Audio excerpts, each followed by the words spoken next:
Cheers. To wizards. To wizards. Magic. The games, magic, all of it. Oh, in this very special episode of the Sunday Circle, I am joined at ETH Denver by none other than Shane, COO and co-founder of Bisonic, and Bearsnake, COO and co-founder of Magic Machine. First of all, how are we holding up? You guys have been flying all over the place. You've been in different time zones. How are we doing? Feeling pretty good. Feeling good. Coffee's all good. Yeah. We'll get you far. The event's right after this, so we gotta really, that's why we're drinking coffee. It's gonna be great. Yeah. Well, hey, I appreciate you taking the time to talk to me before the event. As a newcomer at Bisonic, I'm really grateful to have this chance to dive into the minds of two people who have, very good to hear since the beginning of NFTs and the blockchain. And Shane, you have such a strong traditional gaming background. Can you tell me how two people with such different tech backgrounds ended up working together on a project like Forgotten Runiverse? I mean, I can tell my version of the story. So back, about 4 years ago when, the NFT craze was popping off. I mean, you guys have such an amazing IP and, one of the best collections out there. So it was just a natural fit for us. And for us, building a Web3 game, it made so much sense to partner with a really popular brand and collection that was already established in the space and had a really, really great community and lore to build off of instead of starting from complete scratch, right? So just from a synergy standpoint, it made a lot of sense for us as a developer. And, for you guys, I know you were looking for a good gaming partner too. Yeah, absolutely. It's, good partnerships come when you have different skill sets that are symbiotic with each other. And I think, when Forgotten Runes launched, it was really clear that, we wanted to make this big IP play. And, we knew that the space was going to grow as it has. And I think, when you look at these media expressions that really drive IP growth, there's only so many, right, that can scale. And gaming is at the top of that list. You have publishing, gaming, and film and television. And so we knew we wanted to make a game. And I remember quite clearly talking about how we aren't game developers and let's not pretend to know something that we didn't, And so I think back then the space was really sort of known for people sort of jumping in, saying they're going to do things and jumping in head first, even with the best intentions. But if you don't have certain experiences, then, or expertise, it's really hard to pull that off. And so, when we first sat with you guys do all the things that we don't, right? And I think we brought legitimacy to, we can bring legitimacy to a game and you guys can make a great game. And I think that combination of being native Web3, understanding the space, understanding tokenomics, how the communities work. And even though there's overlap between Web2 and Web3, it was in its bubble, especially when we first started talking. Absolutely. And so this idea of oh my God, we're going to have a game studio that not only knows how to make great games, that are in line with our nostalgia, right? We're all about the nostalgic feel, and you guys make those games. And not only do you make those games, but you know how to market and publish those games. Sure. And so it's all, distribution is such a big part of it. To that point, though, I think, just like you guys weren't game developers, we weren't native Web3 degens, we didn't know anything about the space 4 years ago at the time. And you guys already had such a thriving community and so much experience in that space that, for us, we didn't know what we didn't know. And we didn't want to just learn by trial and error. So I think, it was very fortuitous that I think we kind of met when we did. Yeah, it was perfect. It was perfect timing. Yeah, totally. So, okay, I want to frame this next question carefully. So bear with me for a second. For me, what's really exciting about blockchain's potential in live service gaming is that it recognizes players' creative contributions.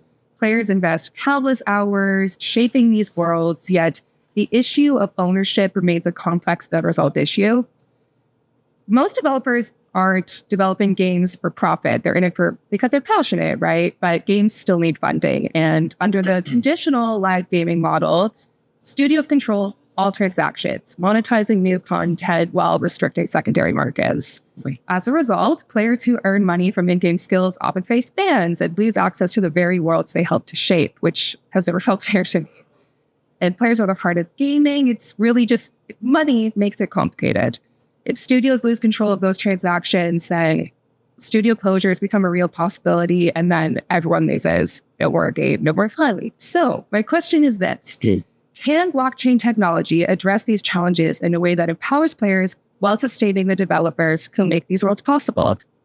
I mean, I think that's the promise of it all. I think it actually is the solution. Shane can talk more specifically around sort of how game studios monetize and all those things, but I do think this idea of like owning your progression, the model for Web3 is challenging to the traditional Web2 structure, right? Like allowing people to sell things. There's secondary markets of items, and some people can look at that as like lost revenue.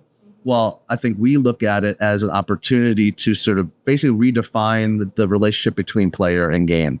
And it just gives them more opportunities. Yeah. And I mean, when we set out to do this, it was because we, again, really believed in the utility, what this could provide to gamers. And I get really frustrated when I hear the statement from, I'd say more traditional people in the industry that, oh, well, Web3 is solving a problem that doesn't exist. It's like, of course it is solving a problem that doesn't exist. Why are players selling their accounts on eBay? Well, exactly right. There, you look at Warcraft, you look at CSGO, or these other games where there have been these gray markets, marketplaces where assets are being traded, bought and sold, yet it's against the terms of service for, these large companies who don't want that to happen. It's like, well, that is a direct example of a problem that this is solving, and why would you not want to own your asset? Doesn't mean you have to make money off of it per se. You don't have to treat this as a speculative, buying, trading, selling asset. But if you're going to spend hundreds or thousands of hours grinding and just playing this game that you love, why would you not want to own that and get some rewards for that and, be able to maybe trade or barter something within the terms of service on, a transparent ledger for everybody else to see. I think that was the part where I was like, yeah, especially for the type of game we're making, MMORPG, it makes a lot of sense. For some other games, maybe not so much, but that's where, when we were kind of exploring this idea very early on, it's like, it just makes so much sense for this space. And there is a world where developers can can be sustainable and make the profit that they need to make. Gamers can own the assets that they want to own if they choose to own them, and they can earn off of them if they want to. But it doesn't have to be that way. It's optionality. It's giving option. I think with every wave of emerging technology, this idea of embracing this new relationship with players is going to change the game, pun intended. And I think, I know that I'm sure you talk to the bigger studios, but the secret is like all of these big game devs and publishers all have Web3 departments that are playing around with it, but it's like they can't sort of corrupt their current model. Right. And so that's when you get so big, you're like, listen, it's already working. Why are we going to change it? And so what's cool about that is it gives younger companies who are willing to take a risk and gives them the ability to take, have an opportunity. I mean, yeah, and look at, you can look at other examples of kind of these paradigm shifts in the gaming industry, like mobile,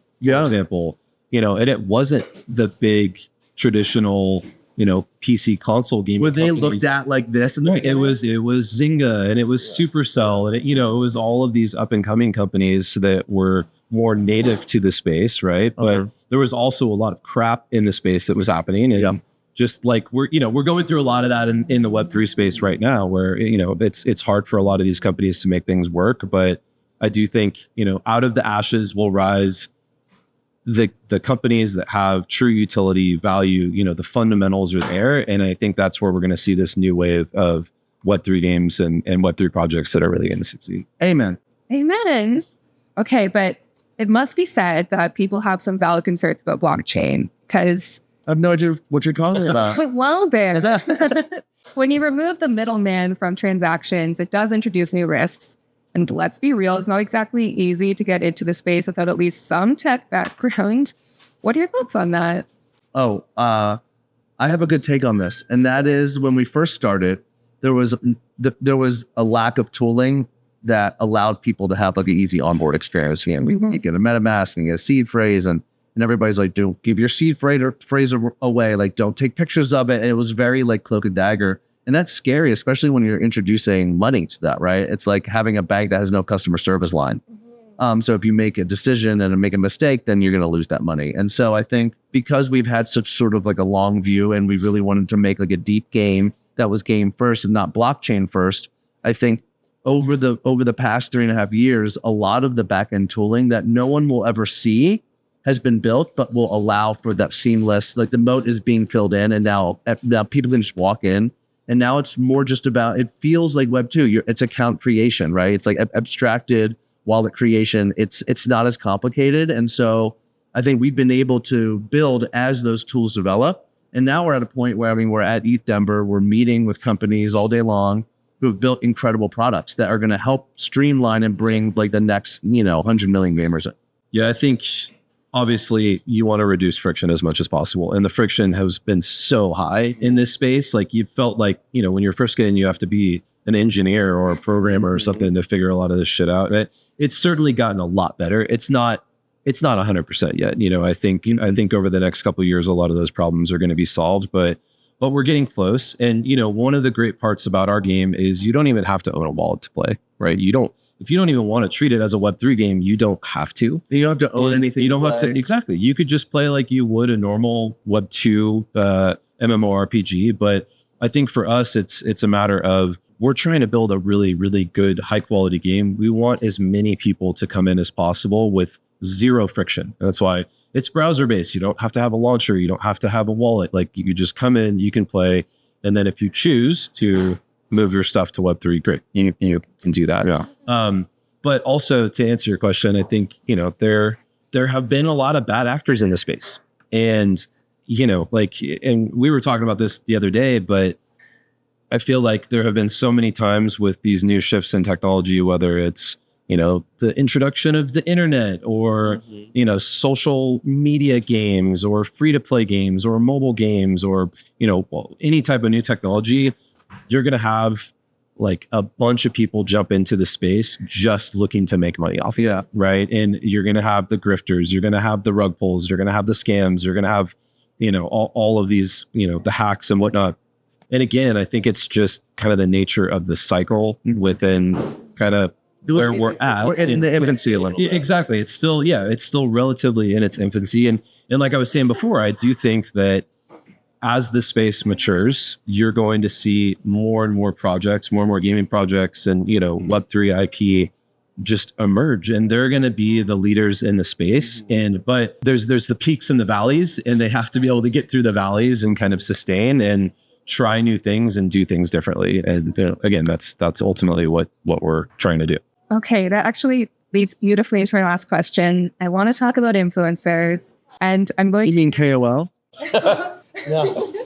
I'm going to share a personal anecdote here because I think it reflects a lot of people's experiences. In the early days of blockchain, I was super excited about its potential. I remember diving into Vitalik Buterin interviews, inspired by the idea that maybe blockchain can help alleviate this feeling I have online all the time that I'm just being watched and sorted into some consumer profile. That idea really resonated with me. But around 2022, things took a turn. We started to see celebrities hawking NFTs on late night shows, YouTubers turning the space into what felt like a pyramid scheme. And for a lot of people, myself included, that left a bad taste in our mouths. How do we deal with that? Time is the best antidote. And I think all the things we've been talking about, all the tooling that's been developed, it takes a long time. I mean, the internet melted down after, the first 5 years, right? You said like from the ashes. And so I think you were alive. I'm so You did great. Yeah, thanks. It's almost bedtime. No, I just think it's the same story over and over again, right? Like a new technology comes, people flood in, they're trying to raise capital. Some of them have good intentions, but it's so new that most of the people are going to fail, right? But the bad actors get in there. I think the tough thing about like 22 was a lot of the headlines, even beyond like celebrities hawking NFTs, which by the way, I don't think is a bad thing. If it's a genuine relationship with like a brand that they sort of like are drawn to, I think it's fantastic. I think they were drawn to it for the wrong reasons. That's well said. And I also think that like there were some really big bad actors that like hurt the space for a long time and like led to the last bear market. And so I think with every sort of cycle, people talk about cycles in crypto and it's all led by Bitcoin. I think with every cycle, there's advancements, right? And there's less bad actors and less bad actors. But, at the same time, there's bad actors in Web2 gaming, right? I mean, again, you guys would know better than I, but I know that like bots are a real thing in normal video games, right? And so if you have a long view and you want to make a great product, and you want to be genuine and you really want to put something authentic and great out there, people will find it. And you don't need 1 million people playing your game day one. You need like 1,000 true fans. And I think that's what we brought to the table in the beginning with Forgotten Runes and everything that we've been doing. And I think now is this big moment for us where we're going into like a phase 2, 4 years later, where we're going to have a beachhead with this game that is on par with most other MMOs. And so I think that's going to help us get to that next phase where we're going to be very welcoming to like the next 100 million gamers, and I think it's intentional. It's not by accident. I think the other thing is, like Bear was saying, it has to do with kind of the stage that blockchain and Web3 was at, in 2022. And, everybody bought into the hype of what it could be. And I think that, but there wasn't enough utility. There wasn't enough proof of how it could actually be used. And so what I think happened is a lot of people entered the space with the expectation that they were going to make a lot of money off of, whatever speculative assets or, the idea of some type of, future utility that these projects were promising at the time. And, some of that was real, but I think like most wasn't, right? Most was just like people, these companies saying what their intentions were and raising a bunch of money off of that. But I think, Magic Machine and what these guys have done with their IP is, to me, the perfect use case of how cool this space can be, right? Like you're creating a decentralized IP that, is giving back to the creators and rewards contributors. And exactly, it's rewarding contributors, and it's this flywheel effect that's really fucking cool. And obviously, the game that we're building is a large part of that. But what are the real use cases of the space? And I think a lot of people got burned in 2022 because there wasn't enough like functionality. It was speculation. And there's still a lot of speculation happening right now. But again, it's the stage that it's in and it's the maturity. And I have full confidence that the really good companies are going to be the ones to succeed. And then there's going to be some amazing things that come out of it. I concur. I'm glad whatever you said is great. I'm glad that was a really good answer. Yeah, that was awesome. Well, that's all I have. Thanks for chatting with me here. I guess all that's left to do is refill our coffees and get ready for our party in a few minutes. Let's do it. Thanks for having us. My pleasure. All right. Thank you. Cheers. Cheers.